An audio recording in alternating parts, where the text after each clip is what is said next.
દીકરો એટલે શું? તો છે ને દીકરો આજે મને યુગ પ્રમાણે એટલું બધું એમાં પરિવર્તન દેખાય છે.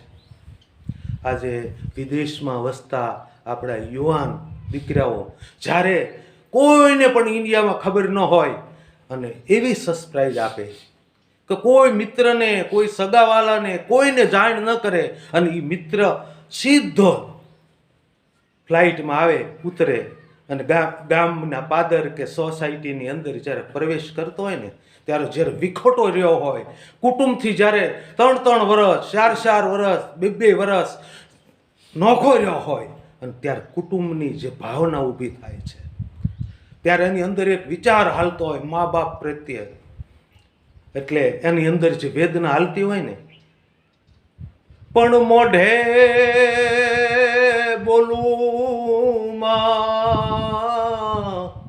ત્યાં તો મને હાચે નાનપણ હાંભરે, પછી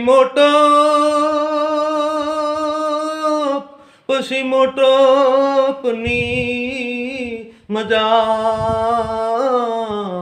હરે રે મને કડવી લાગે કાગડા.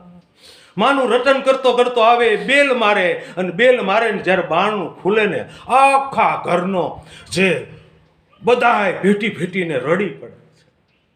એટલો ભાવ દીકરાના એ ધબકારા માની હારી વાતું કરતા હોય કે મને હવે મારો માનો પાલવ મળ્યો, અને માને એમ થતું હોય કે મારો વિહામો આવ્યો, મારો લાલ આવ્યો.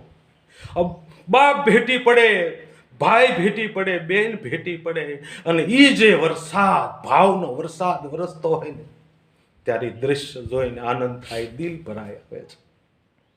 આ દ્રશ્ય જ્યારે હું એરોડ્રામ ઉપર જોઉં છું, કોઈ સરપ્રાઈઝ આપીને ઘેરે આવે ને એ દ્રશ્ય ઊભું થાય છે, ત્યારે મને એમ લાગે કે આ યુગના હવે યુવાનોમાં જે વિચારધારા બદલી, માતૃદેવો ભવ, પિતૃદેવો ભવ, આવો વિચાર એક પ્રાપ્ત થતો હોય એવું મને દેખાય છે. હું તો એવું કહું, આગળના કાળમાં, આગળના સમયમાં કદાચ હવે વૃદ્ધાશ્રમમાં ગળદી ઓછી થાય, વૃદ્ધાશ્રમ ઓછા થઈ જાય.